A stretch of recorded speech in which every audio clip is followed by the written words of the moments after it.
Hatta lahir dengan nama Muhammad Attar pada 12 Agustus 1902 di Bukit Tinggi, Sumatera Barat.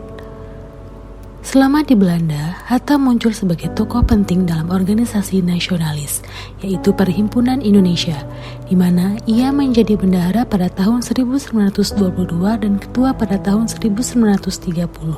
Aktivitas Hatta melalui organisasi tersebut dan Jurnal Indonesia Merdeka membuatnya mulai diperhatikan oleh Belanda.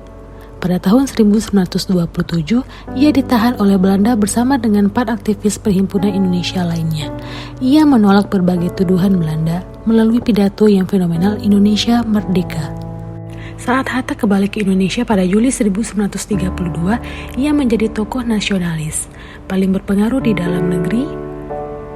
Bersama Sultan Syahrir, ia menggerakkan Pendidikan Nasional Indonesia atau kerap dikenal dengan PNI Baru.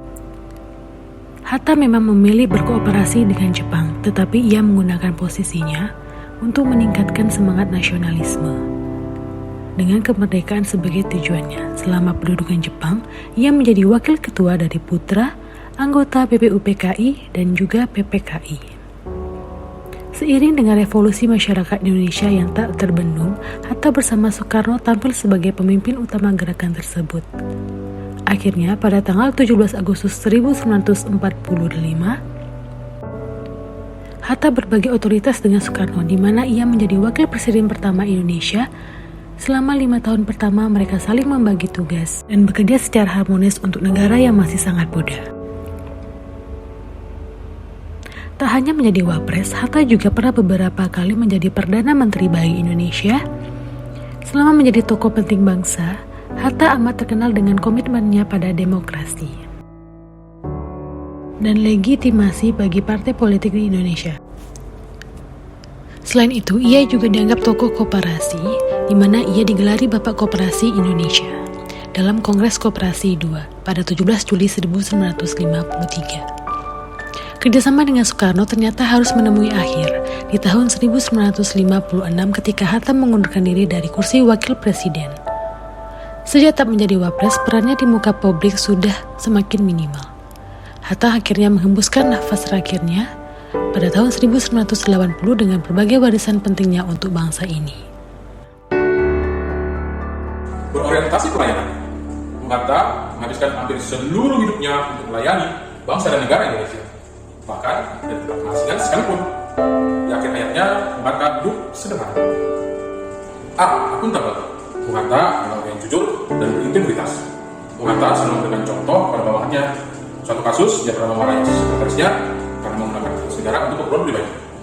Bung Hatta adalah tokoh yang anti korupsi dan selalu berhati-hati membedakan mana harta pribadi dan mana aset negara. Kompeten. Sejak di usia belia, intelektual Bung Hatta sudah terlihat. Di usia muda, dia sudah tertarik pada politik dan rajin membaca koran-koran yang meliput tentang politik. Pada tahun 1992, Bung Hatta melanjutkan pendidikannya ke Belanda. Dan selanjutnya, tentang kompetensi dan intelektual Bung Hatta adalah sejarah Indonesia. Selanjutnya, nilai harmonis. Solidaritas adalah simpati untuk kepentingan bersama yang dilandasi oleh rasa kesetiakawanan. Bung Hatta juga bahu-membahu untuk memperjuangkan kemerdekaan Indonesia bersama seluruh lapisan masyarakat. Selanjutnya, nilai loyalitas.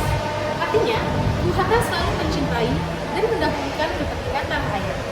Beliau pernah diasingkan ke Bougainville karena dianggap membangkang terhadap pemerintah kolonial. Meski demikian, Bung Hatta tidak bertahan. Bahkan, Bung Hatta berikrar tidak akan menikah sebelum Indonesia merdeka. Bung Hatta menepati janjinya dan beliau menikah pada 18 November 1945. Nilai adaptif tercermin dari dalam diri Bung Hatta saat ia mengalami pengasingan di Pulau Maluku dan Pulau Papua. Ia betul-betul berhasil mengatur waktunya sehingga dia bisa belajar dengan membaca banyak buku dan menularkan pengetahuannya kepada para tahanan lainnya. Lalu untuk nilai kolaboratif dapat kita lihat bahkan sejak Bung Hatta masih muda. Saking aktifnya organisasi, Bung Hatta terpilih menjadi bendahara lalu menjadi ketua pada organisasi Young Sumatranen Bond. Lalu pada saat kuliah di Belanda, Bung Hatta juga mengikuti organisasi Perhimpunan Indonesia. Dan pada saat pra-kemerdekaan, Bung Hatta berkolaborasi dengan pahlawan-pahlawan lainnya tergabung dalam BPUPKI dan PPKI untuk memerdekakan Indonesia.